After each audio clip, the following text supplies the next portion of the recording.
Welcome to the Dropbox training by the Mary F. English program. Dropbox is a home for all of your photos, documents, videos, and files. Anything you add to Dropbox will automatically show up on all of your computers, phones, and even the Dropbox website, so you can access your information from anywhere. Dropbox also makes sharing easy. You can invite your friends, family, or teammates to any folder of your Dropbox, and it's easy for you to save that folder straight to your computer. You can also send people specific files, photos, and folders to your Dropbox too, which would be useful if you're working on a group project for class or would even like to share a document with your students. If your computer crashes or you lose your phone, your information is always safe with Dropbox and can be restored immediately. Dropbox also has a really cool feature that lets you undo mistakes and even undelete files that you have previously deleted. With Dropbox, you get 2 GB of free storage when you first sign up. However, there are additional ways to get more storage. You can do it in ways such as referring friends, taking the Dropbox tour, tweeting Dropbox, and even share on Facebook. Most documents do not take up a lot of space. It's mostly pictures and videos are the items to worry about. If you would like to upgrade your account, it is $10 a month for 100 GB of storage. Dropbox is also available on many devices. Here you see the devices Dropbox advertises, such as Androids, iPhones, iPads, Blackberries, and even Kindle Fires.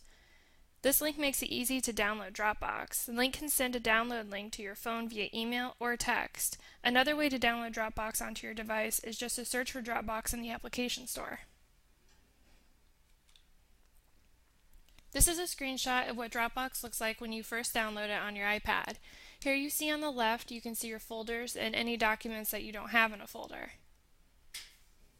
At the bottom of the screenshot, you'll notice that you can also filter the results by files, photos, favorites, and settings. If you swipe to the right on any of the items, you'll get additional options.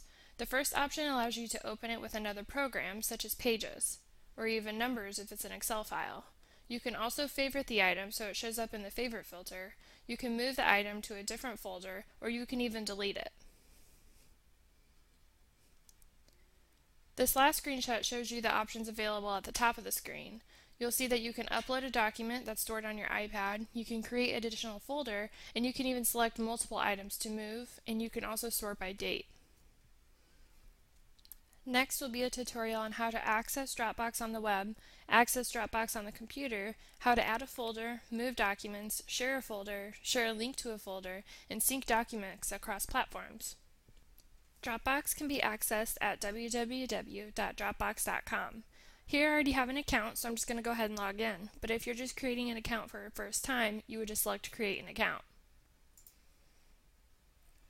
Once we sign in, it's very similar to the iPad view where we see all of the different documents and folders that we have stored on our Dropbox. If you'd like to install it on your computer, what you do is you click up here by your name and your account information and you just click Install. Once you click Install, you just click Free Download. It's very simple to do and it's easy. Here you can also see that there's a sorting filter. You have files and then you can also have photos that you've stored.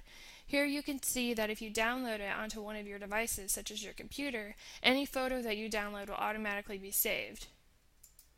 You can also opt out for that option. You can also move files by just simply dragging and dropping.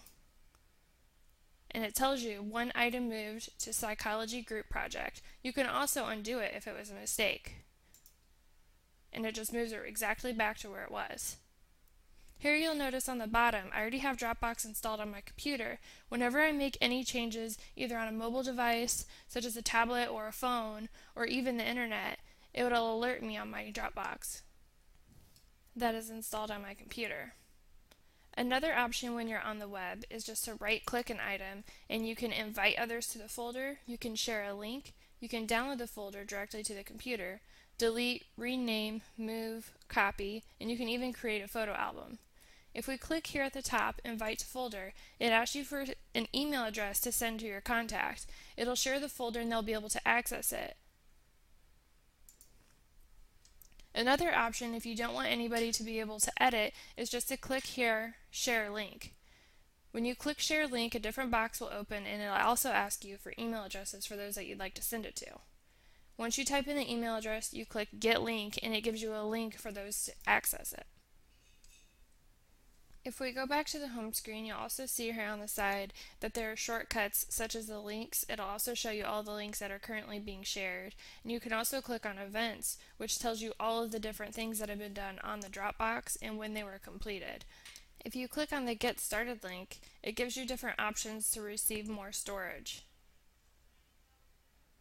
That pretty much sums up Dropbox on the web. It's pretty simple and straightforward. So next I'm going to go ahead and show you what it looks like once Dropbox is installed on the computer. So we're just going to go ahead and minimize our browser. I actually have the Dropbox icon installed on my desktop. You can also just make it a shortcut like any other application. Once the folder opens, you'll notice it looks exactly like it did on the web. All of the same information, and it is left exactly the way you left it. You'll also notice that if we add a folder, we can just right click, new folder, and I'm just going to label it test. Okay, so now we'll go ahead and go back to Dropbox on the web and see if that updated. Here you'll see it's added. This makes it really simple to share projects with other people because it does update automatically. And another thing that's nice is if you want to print something and your printer's out of ink, you can go to the library and then you can just access your file directly. Not only does Dropbox sync folders across platforms, but like I said, any changes that you make. So if we go ahead and grab this PDF file and drop it into the folder, and we're just going to go ahead and minimize the browser here and then open up Dropbox. And we'll open up the test folder and it's right there. Dropbox is a great resource, especially for students, and it's something that I personally use every day, and I think it is a great resource. That wraps up this Dropbox tutorial. Thanks for watching.